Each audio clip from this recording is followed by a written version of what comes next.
In the glittering heart of Regency London, three Ellsworth sisters stood like porcelain dolls on display, each more celebrated than the last. Society whispered their names with reverence: the beautiful Harriet, the charming Charlotte, the graceful Amelia. But when the most eligible bachelor in England arrived at the Royal Park promenade, his eyes swept past them all and landed on the fourth sister, the one they always forgot. The one whose name no one bothered to remember. "You," the Duke of Greystone said, his voice cutting through the spring air like a blade. "Never them." If you're listening to this story, don't forget to click the like button, subscribe to the channel, and tell me in the comments which part of the world you're listening from. I want to know how far it has traveled. Miss Eleanor Ellsworth had long ago accepted her place in the carefully orchestrated theatre of her family's social ascension. While her three elder sisters commanded the attention of every drawing room in Mayfair, Eleanor existed in the margins. The sensible one, the bookish one, the daughter their mother trotted out only when numbers required symmetry at dinner parties. The Ellsworth residence on Berkeley Square hummed with an energy that spring of 1815 that Eleanor found both exhausting and inevitable. Her father, a successful shipping merchant who had purchased his way into respectability, had invested every pound and every hope into marrying his daughters into the aristocracy, and he was succeeding. Harriet, at 23, had secured the attention of an earl's son. Charlotte, 21, commanded a legion of admirers with her practiced laugh and calculated charm. Amelia, 19, possessed a grace that made grown men stumble over their own feet. And then there was Eleanor, 18, overlooked and entirely too clever for her own good. "Eleanor, do sit up straight," her mother hissed as they prepared for yet another promenade in Hyde Park, "though I suppose it matters little. No one will be looking at you anyway."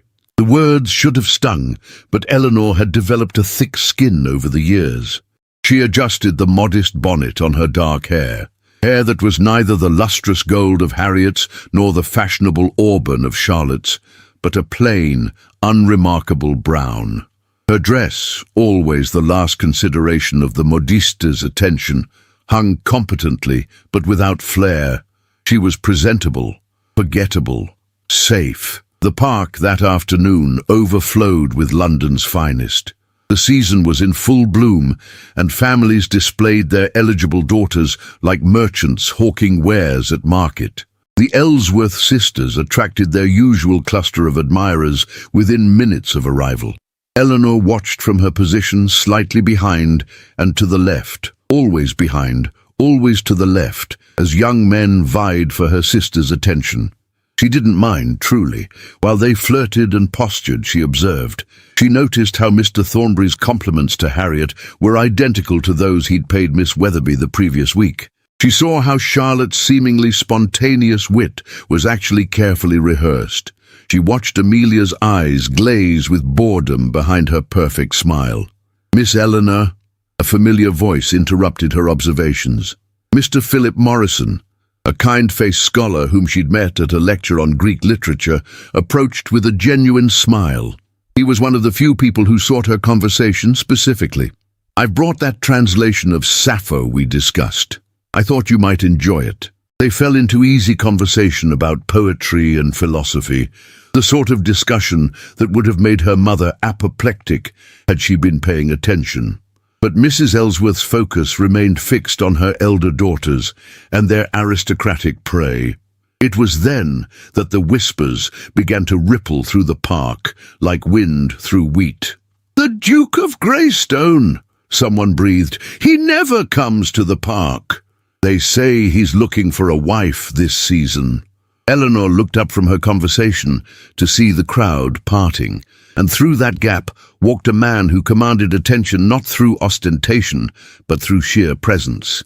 He was perhaps 30, tall and lean, with dark hair and features that suggested both intelligence and an almost dangerous intensity. His clothing was impeccable but understated, the confidence of a man who need not prove his status. Alexander Greymont, the Duke of Greystone, was a legend in London society.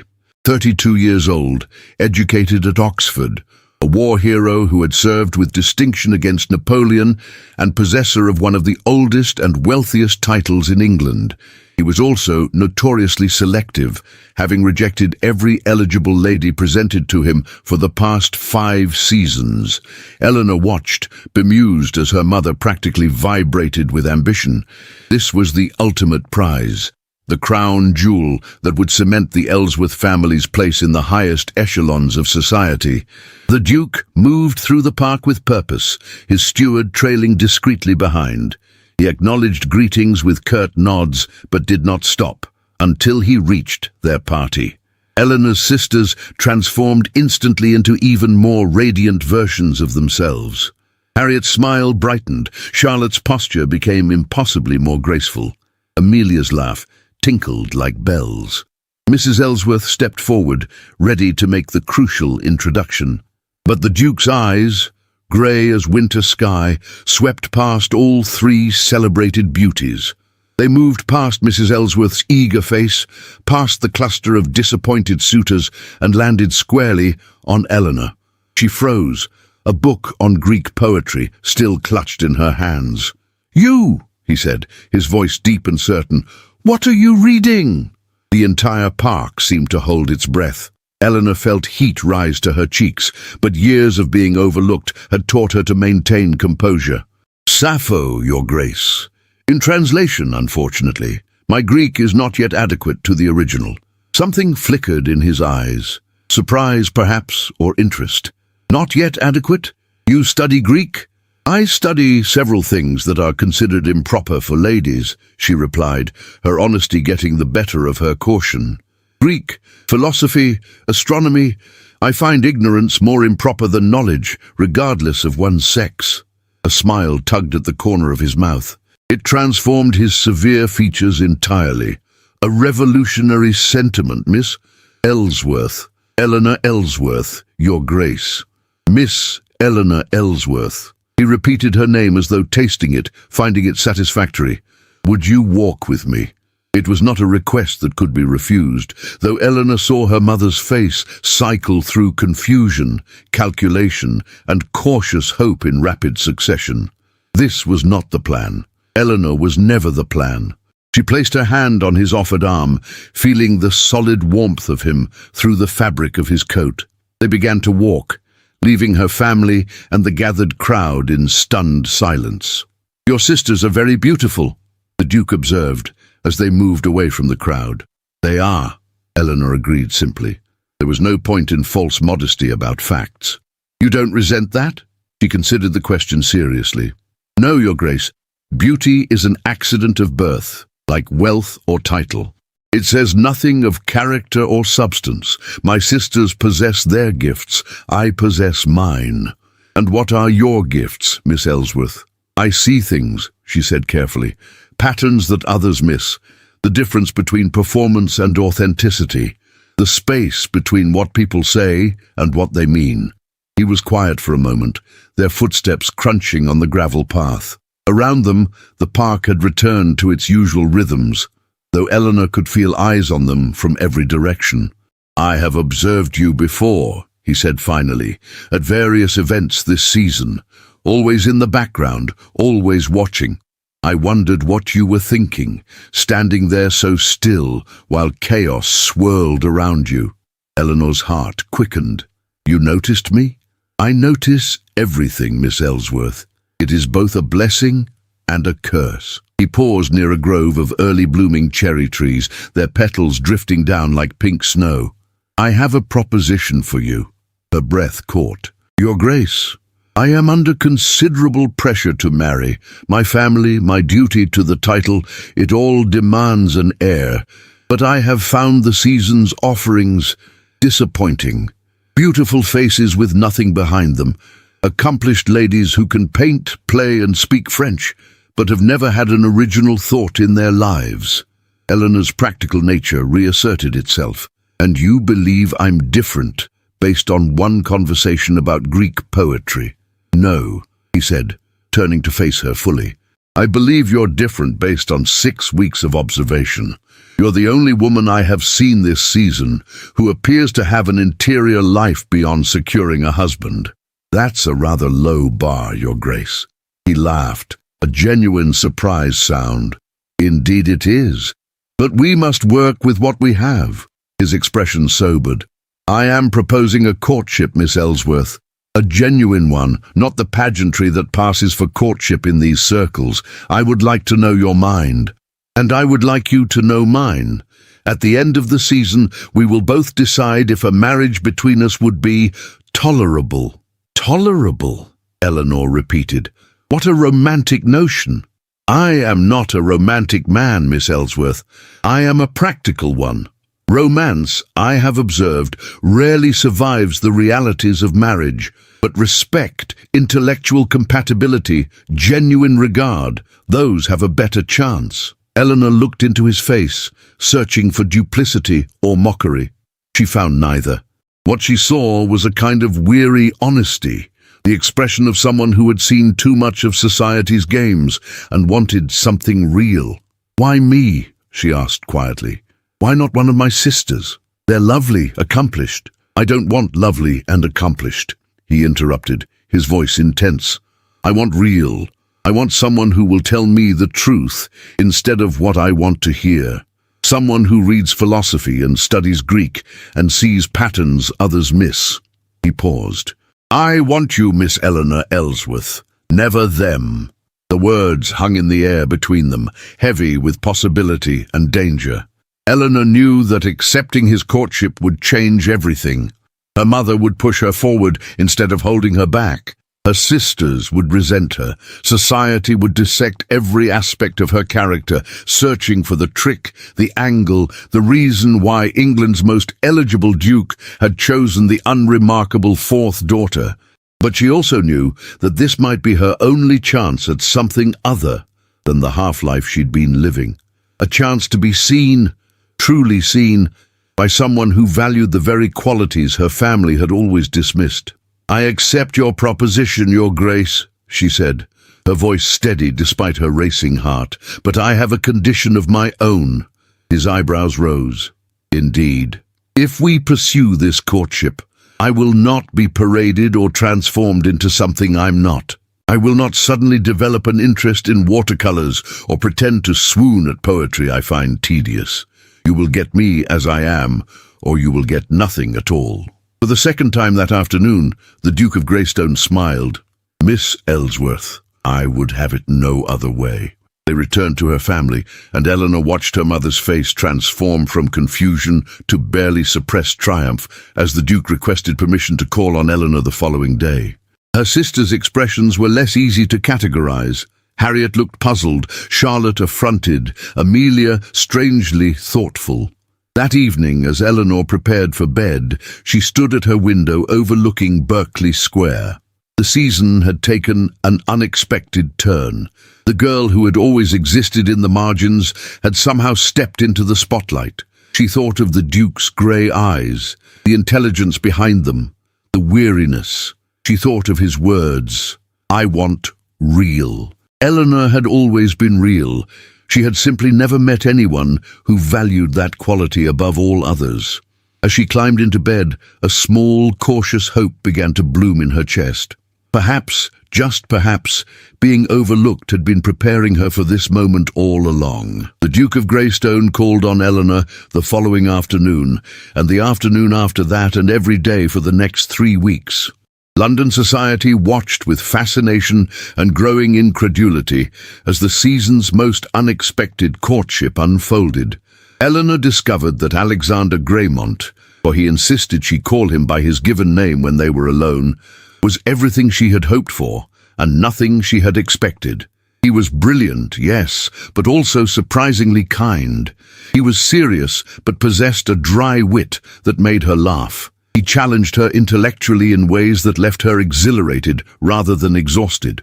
They discussed philosophy in the library of his Mayfair townhouse, debated the ethics of Britain's foreign policy during carriage rides, and argued good-naturedly about the merits of Shakespeare versus the Greek tragedians during carefully chaperoned walks. Alexander introduced her to his collection of rare manuscripts and listened with genuine interest as she explained her theories about the social structures underlying Aristotle's politics. For the first time in her life, Eleanor felt wholly herself with another person, but not everyone shared her happiness. Charlotte's resentment manifested in small cruelties, a pointed comment about Eleanor's sudden good fortune, a reminder that the Duke had overlooked her beautiful sisters in favor of the scholarly one. Harriet remained confused, as though waiting for the situation to right itself and return to its natural order. Amelia alone seemed genuinely pleased, though Eleanor sometimes caught her youngest sister watching her with an expression that suggested she, too, was learning to see patterns others missed. Mrs. Ellsworth swung between triumph and anxiety. Her least remarkable daughter was attracting the most remarkable offer, but she worried constantly that Eleanor would somehow ruin it through her peculiar ways. "Do not speak of philosophy at dinner," she warned before every social engagement. "Do not mention your studies. Smile more, laugh at his jokes, act like your sisters." But Alexander had made it clear that he wanted Eleanor, not her sisters. And slowly, painfully, Mrs. Ellsworth began to understand that her years of pushing Eleanor into the background had accidentally created the very qualities that the Duke found irresistible. 6 weeks into their courtship, Alexander invited Eleanor and her family to the Greystone Ball, the most prestigious event of the season. It was held at his family's London mansion, a palatial estate that made the Ellsworth residence look like a cottage. Everyone who mattered in London society would attend. Eleanor stood in her chamber the evening of the ball, examining her reflection with unusual attention. Her mother had spared no expense on her gown, midnight blue silk that brought out the depths of her brown eyes, with delicate silver embroidery that caught the light. Her hair was dressed simply but elegantly, and for once Eleanor had to admit that she looked not beautiful perhaps, but striking. The ball was everything Eleanor had imagined, and more. The Greystone mansion glittered with hundreds of candles, the ballroom filled with the cream of society.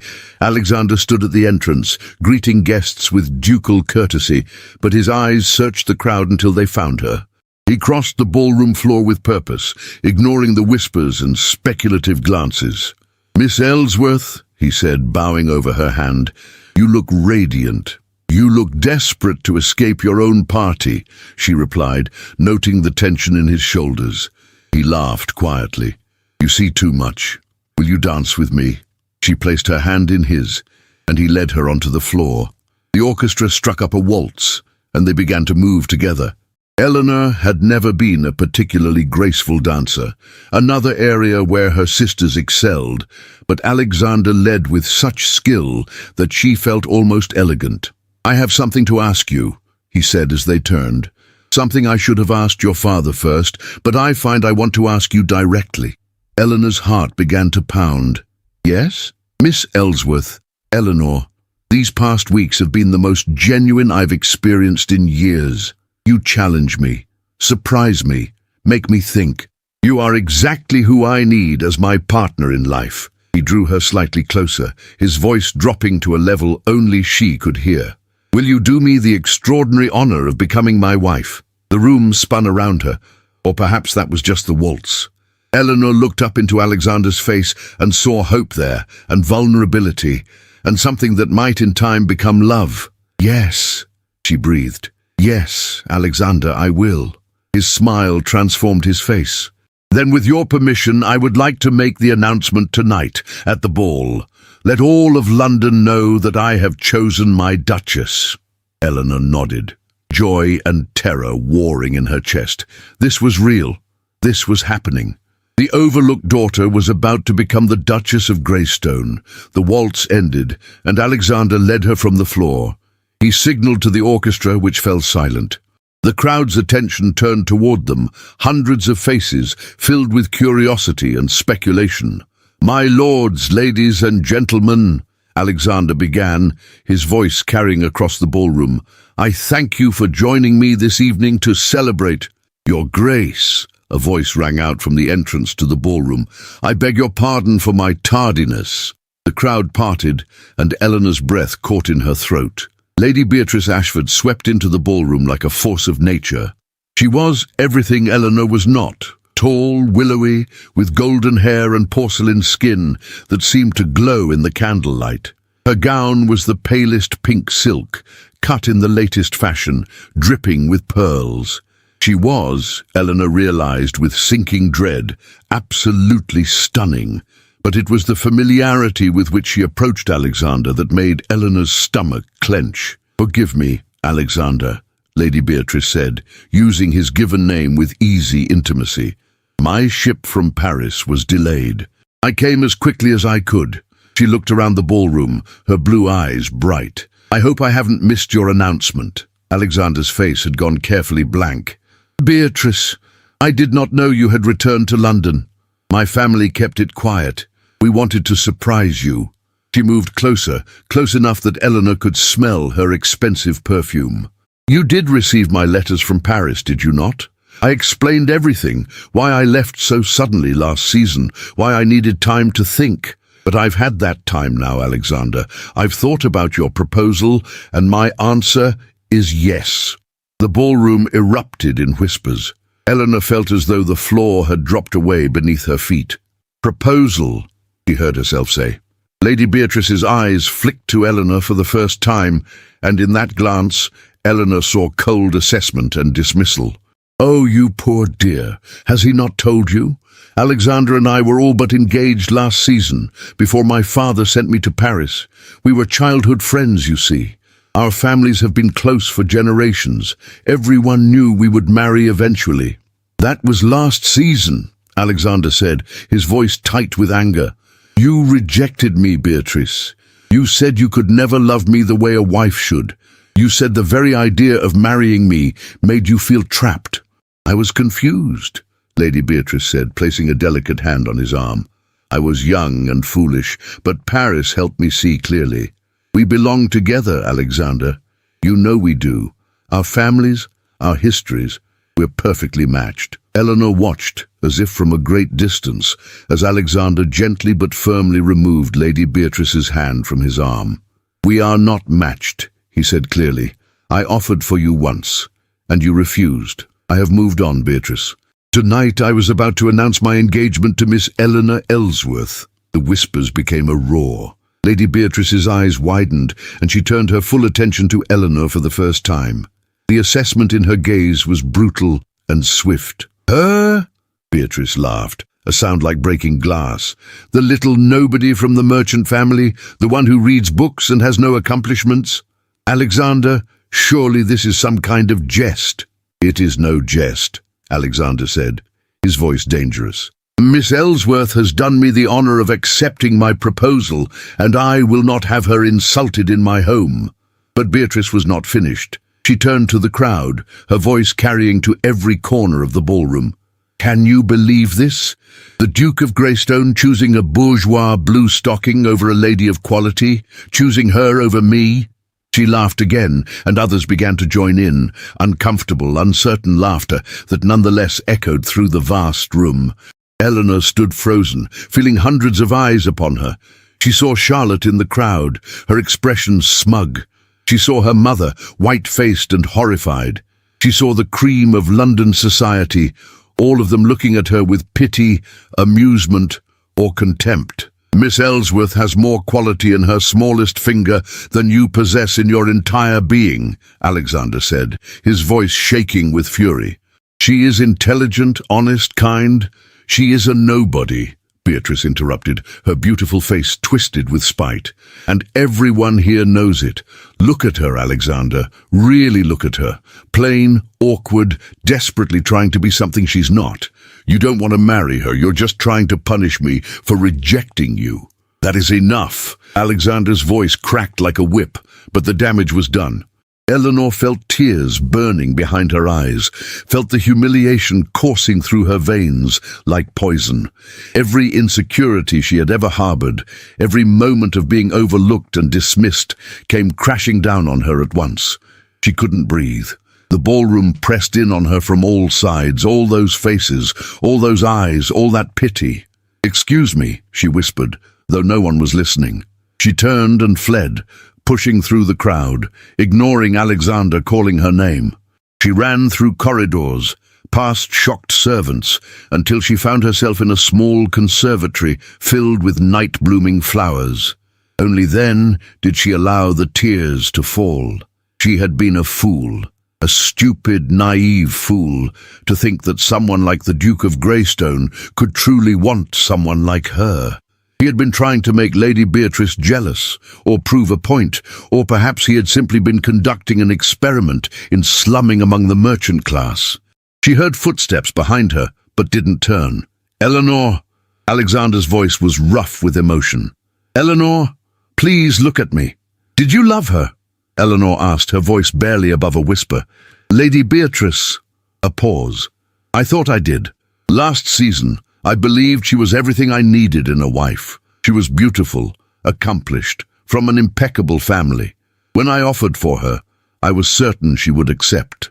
And when she rejected you, it hurt," he admitted, "more than I expected. But then the season ended and I moved on, or I thought I had. Until this season, when I met you and realized what I had felt for Beatrice was not love at all.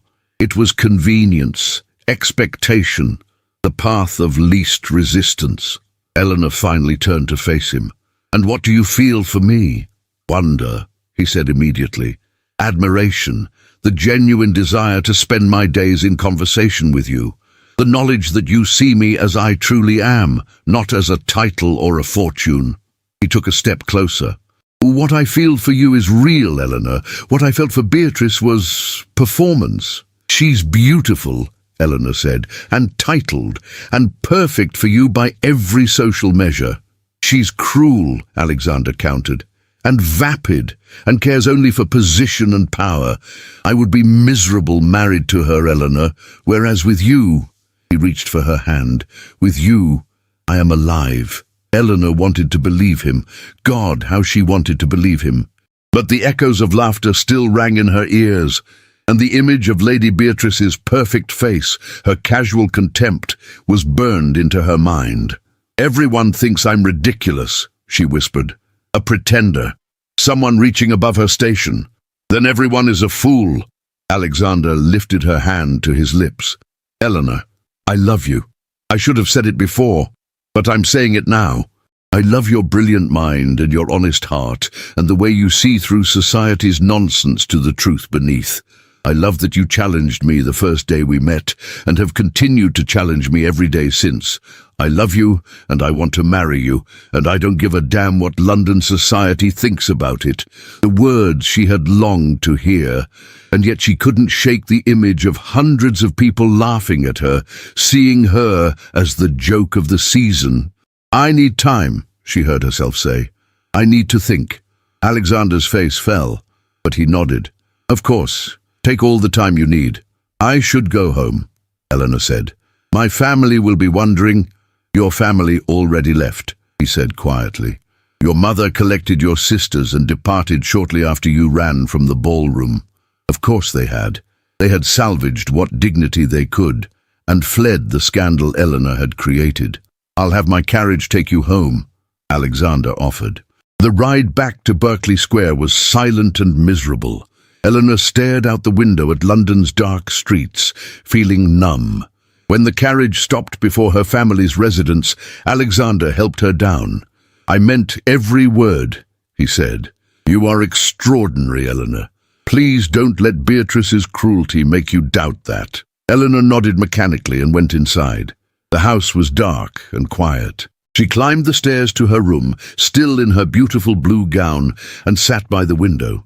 She had come so close to happiness. For 6 glorious weeks she had been seen, valued, loved, and in the space of minutes it had all been torn away, revealed as the fantasy it had always been. The girl in the margins, that was who she truly was. And that, perhaps, was who she was always meant to be. Eleanor woke the next morning to the sound of raised voices below. She dressed quickly and descended to find her family in the breakfast room, tension thick enough to cut with a knife. "There she is," Charlotte said, her voice dripping with false sweetness. The Duke's great disappointment. "Charlotte, that's enough," their father said sharply. Mr. Ellsworth looked exhausted, his usual jovial face drawn with worry. "Is it, Papa?" Charlotte continued. "She's made us all a laughingstock. The entire season is talking about how the merchant's daughter thought she could be a duchess. The Duke offered for her," Amelia pointed out quietly. "That makes him the one who thought she could be a duchess." "Before his true love returned," Charlotte shot back, "Lady Beatrice Ashford is everything Eleanor is not. Beautiful, titled, perfect. Of course he would choose her over this." She gestured dismissively at Eleanor. "Enough!" Mrs. Ellsworth's voice cracked through the room. She looked at Eleanor with an expression somewhere between disappointment and grudging sympathy. "What's done is done. We must focus on salvaging what we can. Eleanor, you will remain at home for the rest of the season. Harriet, Charlotte, Amelia, we will continue as planned. Perhaps if we distance ourselves from this debacle, the scandal will die down." "You want me to hide," Eleanor said flatly. "I want you to be sensible," her mother replied. "You've had your moment of notoriety. Now it's time to fade back into the background where you belong." The words, though cruel, held a certain logic. Eleanor had spent most of her life in the background. Perhaps that was simply her natural habitat. But then a letter arrived. The footman brought it on a silver tray, and Eleanor recognized the seal immediately. It belonged to her father's sister, Aunt Constance. Unlike the rest of the Ellsworth family, Aunt Constance had never married. She had instead used her inheritance to establish herself in Bath, where she ran a literary salon that attracted scholars, writers and freethinkers from across England. Eleanor's hands shook as she opened the letter. "My dearest Eleanor, word of last night's disaster has reached even Bath. London society moves quickly when spreading gossip, it seems. I write not to offer sympathy, though you have it, but to extend an invitation. Come to Bath. Leave London and its small minds behind. I have room in my residence, and my salon is frequented by people who value intelligence over lineage, conversation over conformity. Here, you would be appreciated for exactly who you are. You are young, brilliant, and brave enough to have challenged society's expectations. Do not let one cruel woman's words make you small again. Come to me and let us plot your next chapter together. Your loving aunt, Constance Ellsworth Eleanor." Read the letter 3 times, each word feeling like a lifeline thrown to a drowning woman. "What is it?" her father asked gently. "Aunt Constance has invited me to stay with her in Bath." Her mother's face brightened immediately. "Excellent. That solves the problem nicely. You can leave London, the scandal will die down, and—" "I think it's a good idea," Eleanor interrupted. "But not because I'm running away. Because I need space to remember who I am." 3 days later, Eleanor stood in the entrance hall of her family's home, a trunk packed with her favorite books and simplest dresses. Her father embraced her warmly, pressing a purse of coins into her hand. "Come home when you're ready," he said quietly. "And Eleanor, I'm proud of you." Harriet's farewell was politely distant. Charlotte didn't bother to come downstairs.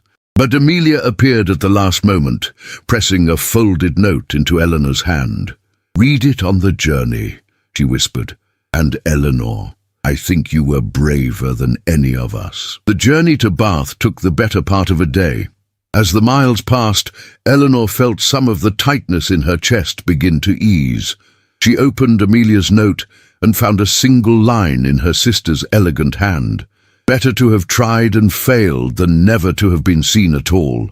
Wise words from her youngest sister. Eleanor tucked the note carefully into her reticule. Bath appeared as the sun began to set, the golden stone of its Georgian buildings glowing in the late afternoon light. Aunt Constance's residence sat on a quiet street near the Royal Crescent, an elegant townhouse with flowers spilling from window boxes. Aunt Constance herself was a revelation. 52 years old, with grey-streaked dark hair pulled back in a simple knot, she wore a practical dress and no jewellery except a pair of spectacles on a chain. She embraced Eleanor with warmth that brought tears to her niece's eyes. "Welcome, my dear," she said, her voice rich and kind. "Now come inside, we have much to discuss, and I've made your favourite tea." Over tea and excellent biscuits, Eleanor found herself telling her aunt everything. The courtship with Alexander, the feelings that had grown between them, Lady Beatrice's dramatic return, and the humiliation that followed. Aunt Constance listened without interruption, her sharp eyes never leaving Eleanor's face.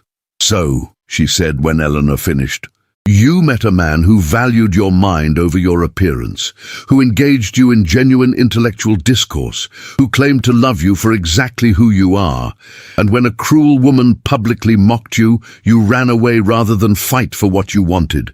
Eleanor blinked. "That's harsh. Is it untrue?" "She wasn't just cruel," Eleanor protested. "She was right. I am plain. I am from a merchant family. I am not the obvious choice for a duke. And thank God for that," Aunt Constance said firmly. "The obvious choice is usually the boring choice. The duke, this Alexander, he saw something in you that transcends the superficial markers society values. Why are you so quick to believe Lady Beatrice's assessment over his?" Eleanor had no answer for that.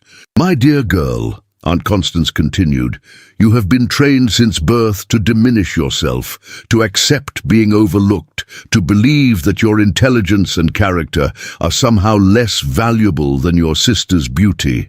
But I ask you, who is living a more authentic life, the sister who has learned to perform for male attention or the one who has cultivated her mind?"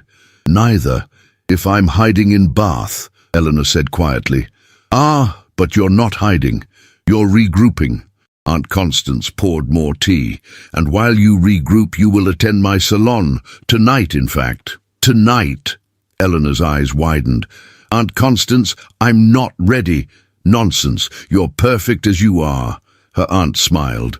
"And besides, there's someone I particularly want you to meet. A young physician who has just returned from studying in Edinburgh, Dr. Geoffrey Green. Brilliant man, quite handsome, and possessed of the most progressive ideas about medicine and social reform." Eleanor felt a flutter of something, not excitement exactly, but curiosity. "A physician? From a respectable but not aristocratic family, self-made man, rather like your father, actually, but with scalpels instead of ships." Aunt Constance winked. "I think you'll find him interesting." That evening, Eleanor descended the stairs in a simple dress of sage green, her hair dressed without fuss, no jewellery except her mother's pearls. Aunt Constance's drawing room was filled with people, men and women engaged in animated conversations, books scattered everywhere, the air thick with ideas and debate. And there, standing by the fireplace in discussion with 3 other guests, was a man Eleanor assumed must be Dr. Geoffrey Green. He was perhaps 28, with auburn hair and warm brown eyes. His clothing was well made but not ostentatious, and he held himself with the confidence of someone comfortable in his own skin. As Eleanor watched, he laughed at something one of the other guests said, and the sound was genuine and infectious. "Dr. Green," Aunt Constance called, gesturing for him to approach. "I have someone I'd like you to meet. This is my niece, Miss Eleanor Ellsworth, newly arrived from London." Geoffrey Green bowed, his smile reaching his eyes. "A pleasure, Miss Ellsworth. What brings you to Bath?" "A need for a change of scenery," Eleanor said carefully. "Ah, a diplomatic answer. I fled London myself 3 months ago, though in my case it was the medical establishment I was escaping. They didn't appreciate my views on hygiene and disease transmission," he grinned. "I have a talent for making enemies of my supposed colleagues." Despite herself, Eleanor smiled. "What are your views?" "That many diseases are transmitted through poor sanitation and contaminated water, and that washing hands between patients could save countless lives. Revolutionary, apparently." His tone was wry but not bitter. What do you think, Miss Ellsworth? Eleanor blinked. In 6 weeks of courtship, Alexander had asked her opinion on philosophy, literature, and politics, but he had never asked what she thought about medical theory. I think, she said slowly, that it makes logical sense. If we can see how easily dirt transfers from one surface to another, why would disease be different? Exactly. Geoffrey's face lit up.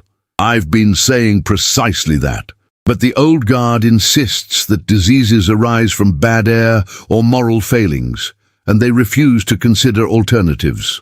They fell into conversation, and Eleanor found herself genuinely engaged. Geoffrey was passionate about his work, yes, but he was also curious about her interests.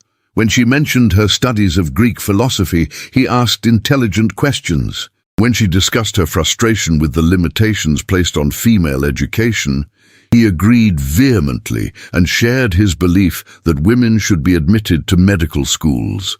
You'd make an excellent physician, he said. You have the mind for it. Eleanor laughed. Society would never permit it. Society, Geoffrey said firmly, is often wrong. Over the next weeks, Eleanor settled into a rhythm in Bath. She attended Aunt Constance's salons twice weekly, where she met scholars, writers, artists, and reformers. She visited the lending library daily, devouring books without anyone telling her that her reading was improper. She took long walks around the Crescent and through the surrounding countryside, thinking and breathing and slowly remembering who she was beyond her family's expectations. And she spent time with Geoffrey Green. He was kind without condescension, brilliant without arrogance. He treated her as an intellectual equal, debating with her, challenging her ideas, listening when she challenged his. They discussed medicine and philosophy, social reform and literature. He introduced her to his work at a clinic for the poor, where he volunteered his services, and Eleanor found herself helping, reading to patients, organizing supplies, learning the basics of wound care. You're a natural, Geoffrey observed one afternoon, as Eleanor efficiently bandaged a child's scraped knee while keeping the boy distracted with a story about Greek heroes. I like being useful, Eleanor said simply. Geoffrey's expression was warm. You are that, useful, intelligent, kind. Bath is fortunate to have you. Eleanor felt a pleasant warmth at the compliment, but it was different from what she had felt with Alexander. With Geoffrey, there was respect and genuine friendship, but not the spark, the intensity, the feeling of coming alive that she had experienced in Alexander's presence. She tried not to think about Alexander. She had heard nothing from him since leaving London, no letters, no attempts to contact her. Clearly, Lady Beatrice had been right. Eleanor had been an experiment, a diversion, something to pass the time until his true match reappeared. It hurt less than she expected. Or perhaps she was simply becoming numb to hurt. One evening, 6 weeks after her arrival in Bath, Eleanor returned from a walk to find Aunt Constance in the drawing room with a visitor. Her heart stopped. Sitting in her aunt's best chair, looking tired and determined and achingly familiar, was Alexander Greymont, Duke of Greystone. "Hello, Eleanor," he said quietly. "We need to talk."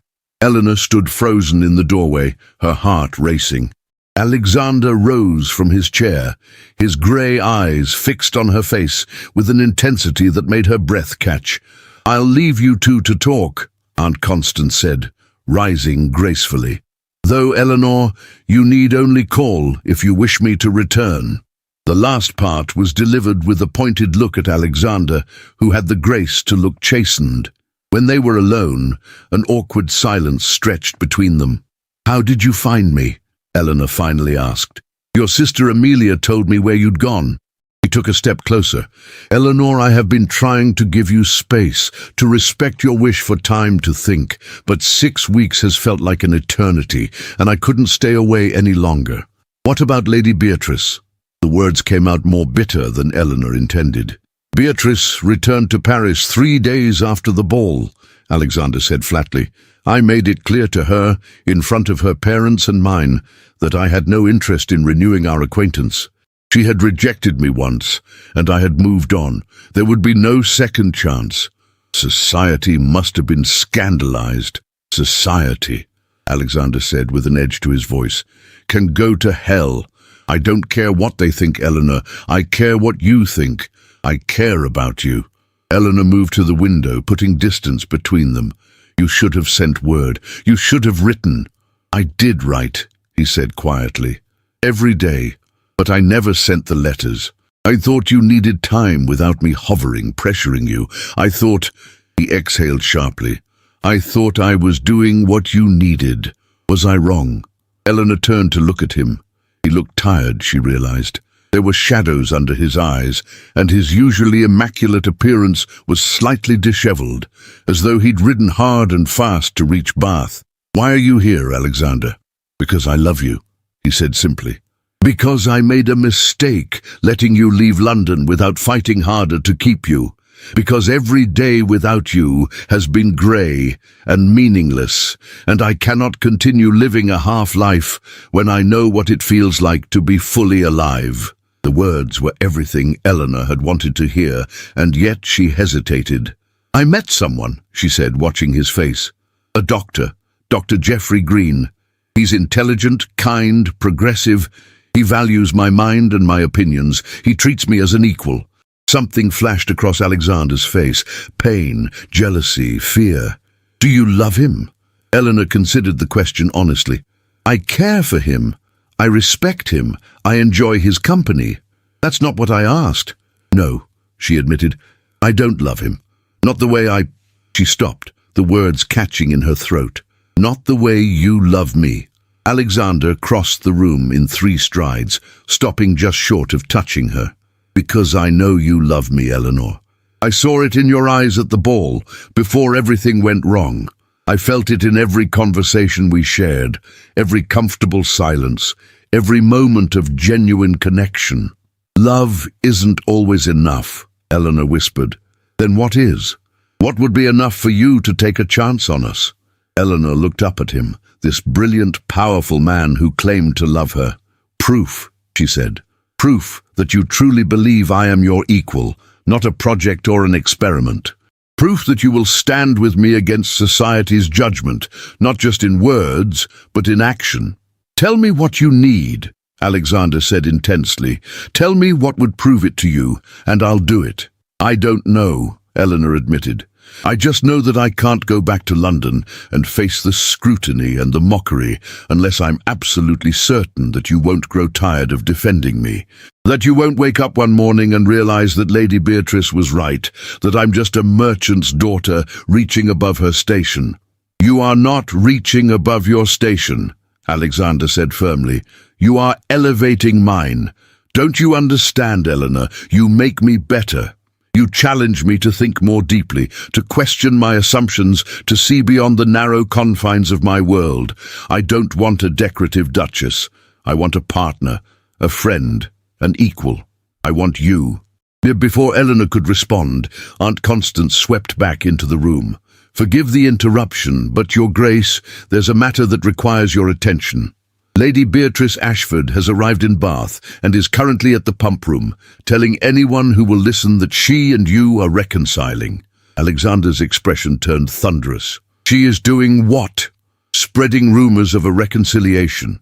Apparently, she's been telling people that your courtship with Eleanor was merely a way to make her jealous, and that now you've both realized your mistake and are returning to each other." Aunt Constance's tone was dry. "She's been quite persuasive, I'm told." "That manipulative." Alexander bit off the curse. "Eleanor, come with me to the pump room. Let me show you publicly and definitively where my loyalties lie." Eleanor's first instinct was to refuse, to hide. But then she thought about the past 6 weeks. She had been reading, learning, engaging with brilliant minds. She had been helping at Geoffrey's clinic, making herself useful. She had been, for the first time in her life, genuinely herself without apology. Why should she hide now? "Very well," she said, lifting her chin. "Let's go." The pump room was Bath's social centre, an elegant space where society gathered to take the supposedly healing waters, and more importantly, to gossip. When Eleanor entered on Alexander's arm, the whispers began immediately, and there, holding court in the centre of the room, stood Lady Beatrice Ashford. She looked as beautiful as ever, dressed in a pale yellow gown that made her skin glow. She was surrounded by admirers, telling some story that had them laughing, but when she saw Alexander, her expression shifted to one of calculated delight. "Alexander!" she called, moving toward him with outstretched hands. "I heard you were in Bath. I should have known you would seek me out." "Beatrice," Alexander said coldly, keeping Eleanor's arm firmly in his, "I did not seek you. I came to Bath for Miss Ellsworth." Beatrice's eyes flicked to Eleanor, and her smile turned sharp. "Oh, how sweet! Still playing the gallant knight to the little blue-stocking?" She addressed the gathered crowd. "Isn't it charming? The Duke insists on maintaining this fiction even after I've returned to him." "There is no fiction," Alexander said, his voice carrying across the room. "And you have not returned to me because you never had me. Not truly. I offered for you last season out of duty and expectation, not love. You rejected me, Beatrice. That was the end of our story. But Alexander, I am not finished." His voice was quiet but sharp as a blade. "For the past 6 weeks, you have apparently been spreading rumors that Miss Ellsworth and I were never serious, that she was merely a diversion while I waited for you. Those rumors are lies." The room had gone completely silent. "Miss Eleanor Ellsworth is the most remarkable woman I have ever met," Alexander continued. "She is brilliant, kind, honest, and brave. She challenges me intellectually, matches me in wit, and possesses more genuine character than anyone I've encountered in London's ballrooms. I asked her to be my wife, not because I was trying to make you jealous, Beatrice, but because I genuinely love her." Eleanor's heart pounded so hard she thought everyone must hear it. "She is from a merchant family," Beatrice said desperately. "She has no title, no connections, no beauty. She has everything that matters," Alexander interrupted. "Intelligence, integrity, courage. And she is beautiful, Beatrice, truly beautiful, in ways you could never understand because you've never looked beyond surfaces." He turned to Eleanor, and in his eyes she saw absolute certainty. "I have made mistakes," he said, speaking to her alone despite their audience. "I should have fought harder for you at the ball. I should have written to you immediately when you left London. I should have made my feelings clearer from the start. But I'm here now, Eleanor, in front of all of Bath society, making myself perfectly clear." He dropped to one knee. Gasps echoed through the pump room. Eleanor felt tears spring to her eyes. "Miss Eleanor Ellsworth," Alexander said, his voice steady and sure. "I love you. I respect you. I admire you beyond measure. I have spent 6 weeks trying to convince myself I could live without you, and I cannot. You are my choice, Eleanor. Not the expected choice or the convenient choice, but the right choice, the only choice. Will you do me the honor of becoming my wife?" Eleanor looked down at this proud, powerful man, kneeling before her in a public room, declaring his love in front of dozens of witnesses. This was the proof she had asked for. This was him choosing her, publicly and irrevocably. "Yes," she whispered. Then louder, "Yes, Alexander, I will marry you." He rose and kissed her hand, and the room erupted in applause. Even those who had laughed at her at the Greystone Ball seemed caught up in the romance of the moment, all except Lady Beatrice, who stood white-faced and furious in the centre of the room. "You'll regret this," she hissed to Eleanor. "A merchant's daughter as Duchess? Society will eat you alive." "Let them try," Geoffrey Green's voice came from behind Eleanor. He had entered the pump room during Alexander's proposal. "Miss Ellsworth has more allies than you know, Lady Beatrice, and more worth than you could recognize." He bowed to Eleanor and Alexander. "Congratulations to you both. Your Grace, you've chosen well. And Miss Ellsworth, I wish you every happiness. You deserve it." There was kindness in his eyes, but also understanding. He had known, Eleanor realized, that her heart was not free, and gentleman that he was, he had stepped aside with grace. "Thank you, Geoffrey," she said warmly, "for everything. The next hour passed in a blur of congratulations and well-wishes. Aunt Constance beamed with pride. Word spread through Bath with remarkable speed, and soon the pump room was filled with people eager to wish the newly engaged couple joy. Through it all, Eleanor held tight to Alexander's hand, feeling the solidness of him beside her. He had chosen her. Publicly, decisively, he had chosen her over Lady Beatrice, over society's expectations, over the easier path. That evening, as they walked back to Aunt Constance's residence, Alexander said quietly, "I meant every word." "I know," Eleanor replied. "I believe you now." "Now?" He raised an eyebrow. "At the ball I doubted. I let Beatrice's cruelty and society's judgment make me doubt, but today you showed me that your feelings are real, that your commitment is genuine." She squeezed his hand. "I won't doubt again." "Good," he said, then smiled. "Because I have plans for us, Eleanor. I want you to help me manage my estates. You have a brilliant mind for logistics and planning. I want you to establish a library at Greystone Manor that will rival any in England. I want you to host salons like your aunt's, where intelligent people can gather and debate ideas. I want a partnership, Eleanor, a true meeting of minds and hearts." "That sounds," Eleanor said, "absolutely perfect." He pulled her close. "Right there on the street, propriety be damned. I love you, Eleanor Ellsworth, soon to be Eleanor Greymont, Duchess of Greystone." "I love you too," she whispered against his chest. "You, never them." He laughed at his own words turned back on him, and the sound was pure joy. Above them, the Bath stars wheeled in their eternal dance, witnessing a love that society had tried to deny but could not defeat. The merchant's daughter and the Duke, choosing each other against all expectations. And somewhere in the darkness, Eleanor smiled, knowing that the best chapters of her story were still to come. The announcement of the Duke of Greystone's engagement to Miss Eleanor Ellsworth appeared in the London papers 3 days after the scene at the Bath pump room. The reactions were varied and intense. Some members of the ton were scandalized. A merchant's daughter, as Duchess. It was unprecedented, improper, a sign that the social order was crumbling. Lady Beatrice's mother led the charge of disapproval, claiming that Alexander had been bewitched by a calculating social climber, but others saw it differently. The younger generation, particularly those who had witnessed Alexander's public declaration in Bath, found the match romantic. A duke choosing love over lineage, a man valuing intelligence over beauty. It was the stuff of novels, and suddenly Eleanor became something of a heroine to the progressive-minded set.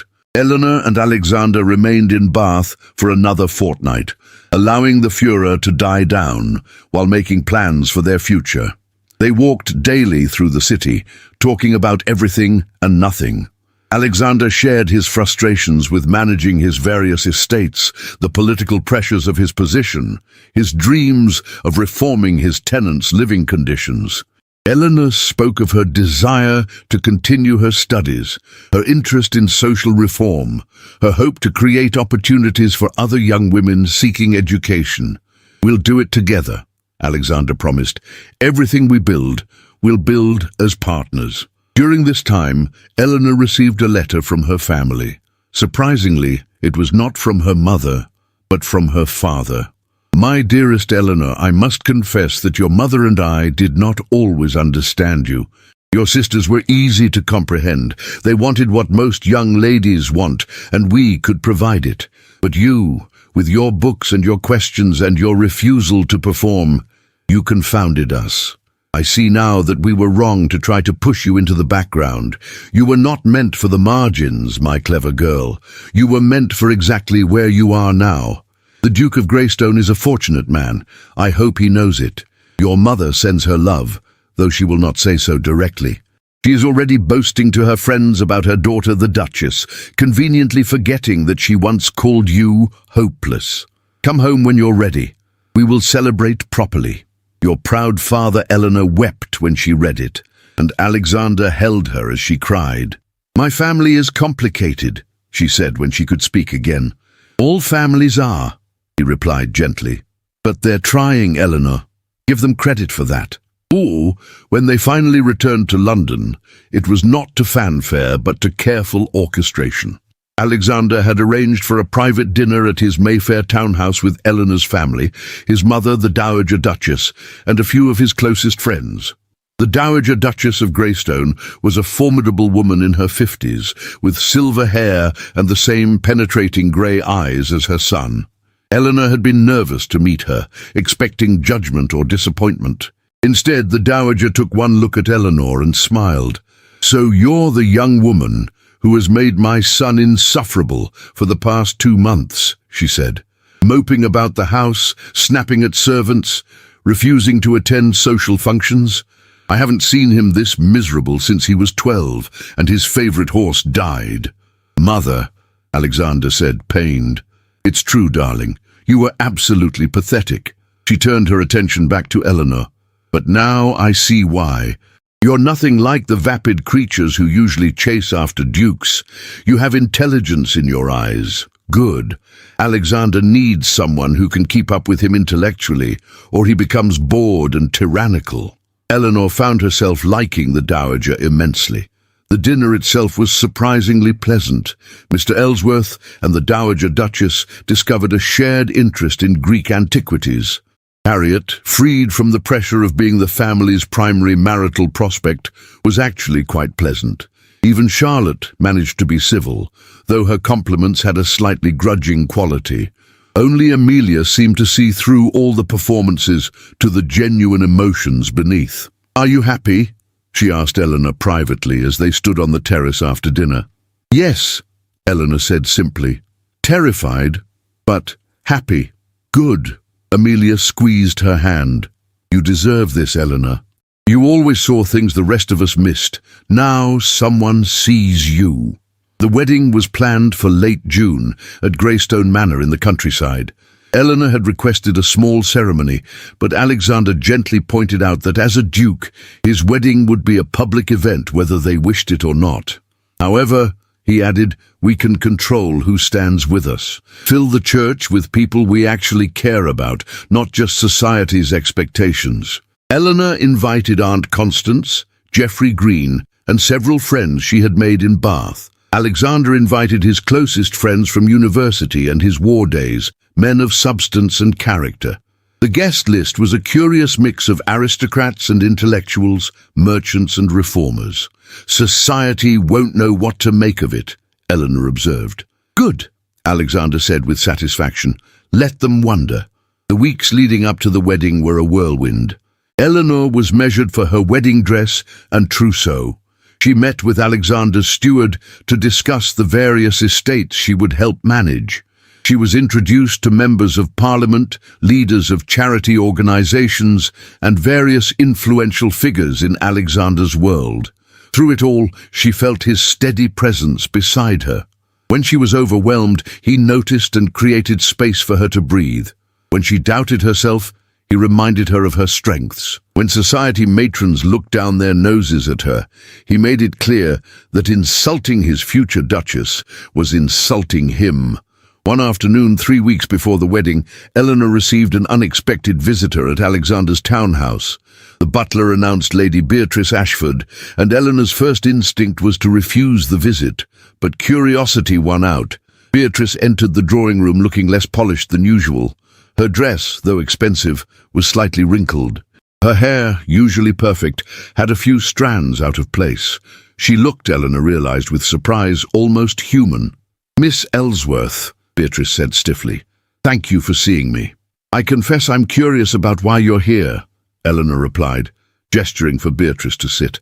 Beatrice perched on the edge of a chair, her hands twisting in her lap.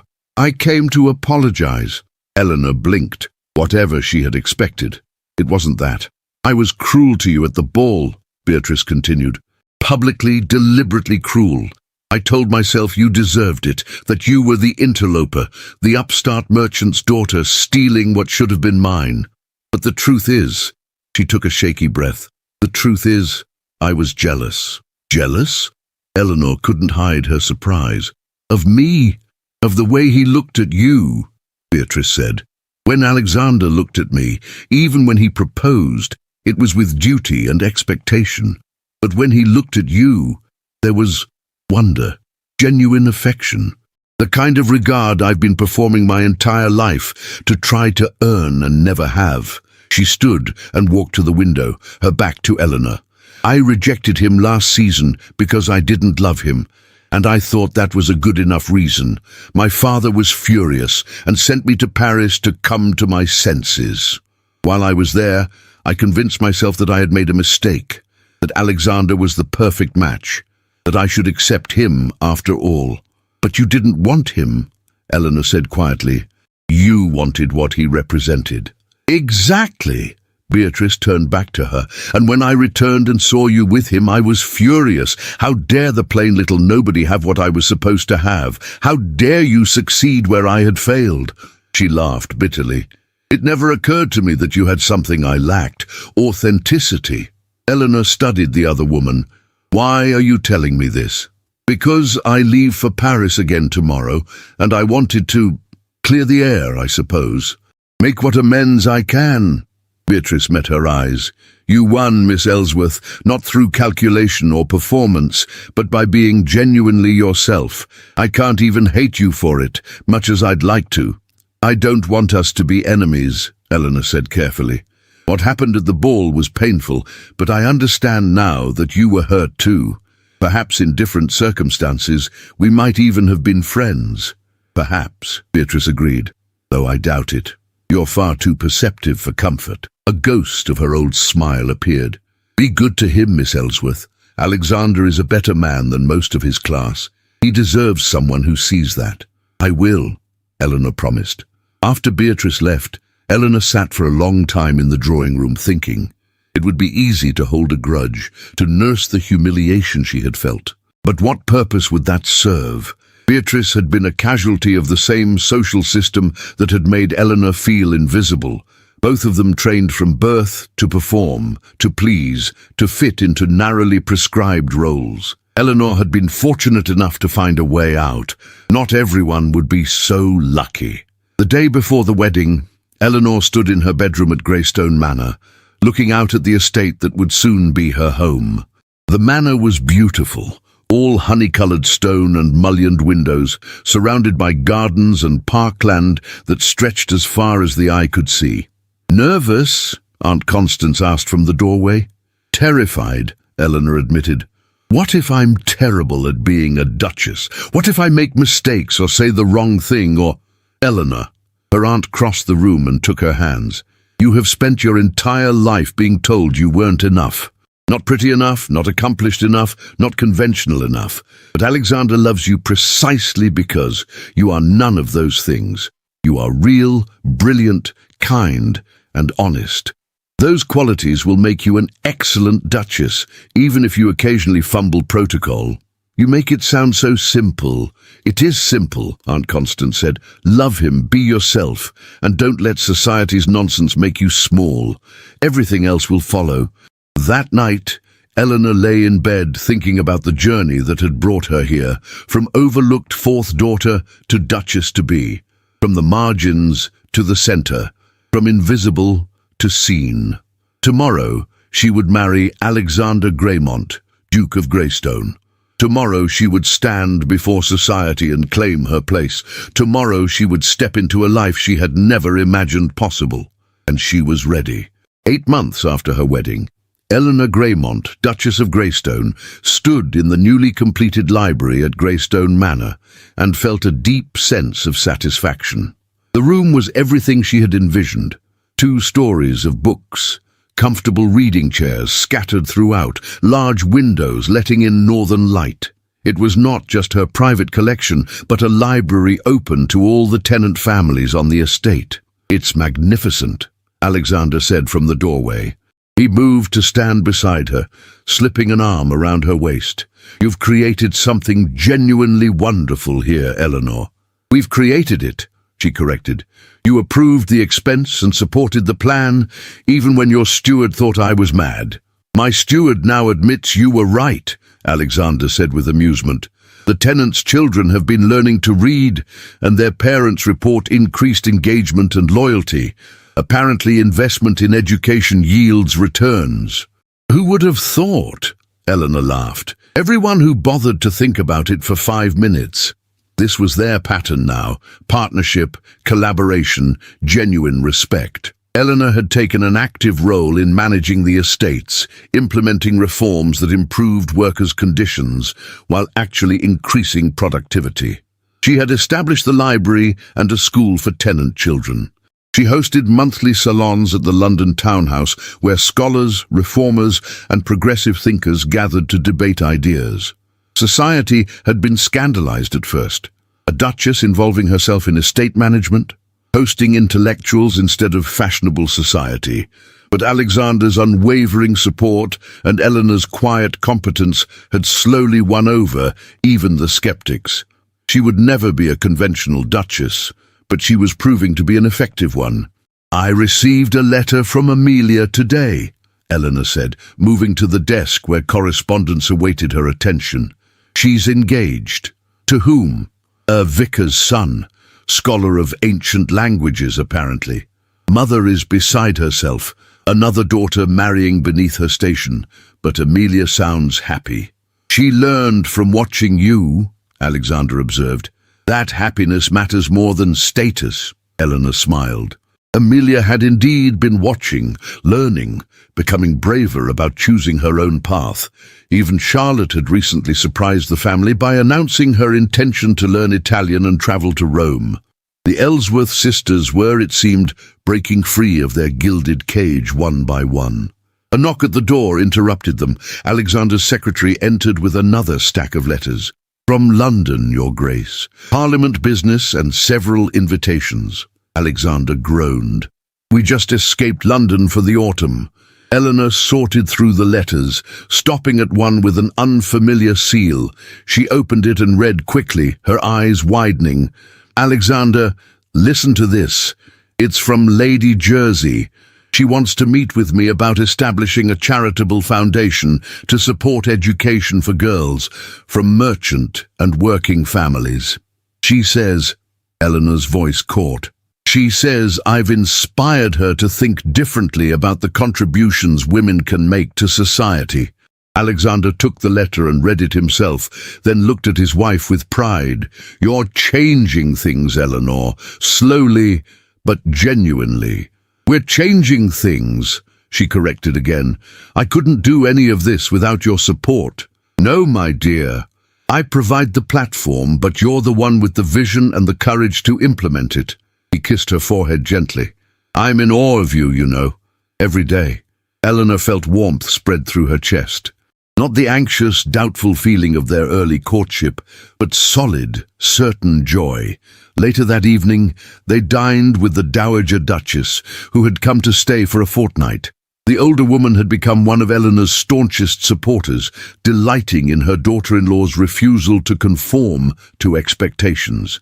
"I received a most entertaining letter today," the Dowager said over dessert, "from Beatrice Ashford's mother." Eleanor and Alexander exchanged glances. "Lady Ashford writes to inform me that Beatrice has married a French comte and is living in Paris.